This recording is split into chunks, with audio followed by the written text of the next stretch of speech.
Narratives give people a voice who otherwise would not have one. Dominant narratives outline a widely accepted belief as truth, while a counter-narrative shares a different point of view that may not have been otherwise considered in opposition to the dominant view.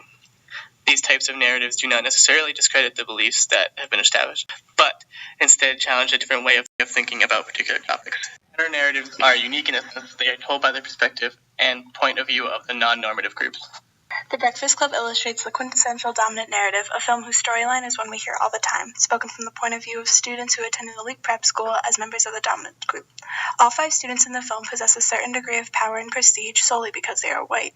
The Breakfast Club exhibits the classic struggle between the unruly teenagers and their demanding teacher holding their detention. Throughout the film, the students get to know each other better and reveal secrets to one another after getting high. For example, the boys believe Claire, the beautiful rich girl, is a sexual prodigy due to her social status, yet she's embarrassed to tell them that in fact she is a virgin and has never had sex before. In the end, despite challenging their social norms and connecting with one another, even though they are from completely different social groups, each character reverts back to their pre-described social norm and agrees that they won't continue their newfound friendships and relationships with each other. The film further reinforces the stereotypes of beauty, which can be seen in Allison's makeover scene where Claire transforms her into what the guys believe as beautiful, erasing her original character and sense of style by reaffirming the stereotype of a socially successful female. There are reasons the Breakfast Club could not have been considered a counter-narrative. However, if in the end all the students maintained their original personalities and had not changed who they are, agreeing that they would stay friends on the following Monday, the ending would have been that of a counter-narrative film. Walkout can be considered a counter-narrative because it was the students themselves who made an effort to rise up and combat their inequalities on their own, without the help of a white savior teacher. Their teacher, Sal Castro, who is also Mexican-American, shares the struggles of his students, unlike the protagonists of most dominant narratives. Because he can relate and connect to his students, his role is not to make them into successful students and save them, but to encourage them to fight for what they believe in as members of the oppressed group. The story is told from the point of view of the Chicano students, which is different from the dominant narratives in the white savior film genre, where both Dangerous Minds and Freedom Writers are told from the perspective of the white savior teachers. With the help of Sal, Paula and the other students work to create a structural change in the inner city schools by staging a walkout, where all Mexican Americans in each classroom walk out of the classroom in peaceful protests to fight for extended equal rights for all students, despite their race. Despite her father's dissatisfaction with her plan, Paula proceeds to stage the walkouts each day of class, which eventually turn violent and involve extreme police brutality toward the Chicano culture. Ultimately, the students succeed in establishing a permanent change in the public schools, as they are invited to attend the school council meeting, where a multitude of students express their desires for greater access to resources and the abolishment of violence and judgment toward the students who speak Spanish. They demand that no teaching staff remain incarcerated for participating in the walkout, and expect there to be more equality between all cultures presented in the schools. In the end of the movie, we are able to see how much of a difference Sal Castro has made on the students as they chant, "Thank you, Sal," after he is released from jail.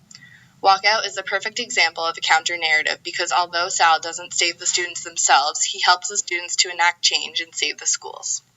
Podcast 3 Miles expresses 2 completely different high schools in the Bronx, New York. Even though they are only 3 miles apart, they could not be any different. University Heights being a public school consisting of mostly black and Hispanic, and Fieldson being an elite high school that costs $40,000, directly aimed for the upper class. The opportunities are not equal between the 2 schools. The public high school students will never get the same opportunities as a private elite school. Not only being the public school doesn't offer advanced classes, but because of the student's social class. For example, Melanie, a student at the public high school, got the opportunity to visit the elite private high school, where she was easily able to fit in academically and would possibly be the smartest student in the class. But this does not matter because of the color of her skin. This podcast explains that of a counter-narrative.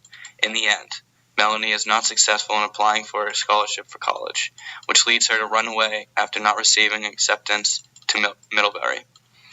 After no one heard from her, her former teacher reconnected with her, finding out that despite her academic success, she is working at a grocery store.